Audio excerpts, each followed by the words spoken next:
আল্লাহু আকবার, আল্লাহু আকবার, লা ইলাহা ইল্লাল্লাহু আল্লাহু আকবার, আল্লাহু আকবার ওয়ালিল্লাহিল হামদ।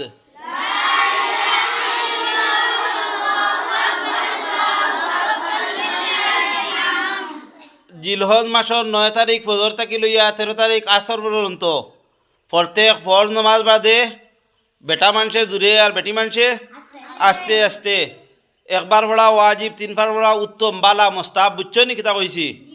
বাড়ি করে মা বই নলরে সবরে কইও আর পড়িও। আর বেটা মানুষে ঈদর দিন ঈদগাহ আইতে সময় উচ্চ সুরে দূরে দূরে পড়ি পড়ি এক পথে আইতে আর এক পথে যাইতায়। পথে ঘাটে গপসপ না করিয়া অগু পড়িও আল্লাহু আকবার, আল্লাহু আকবার,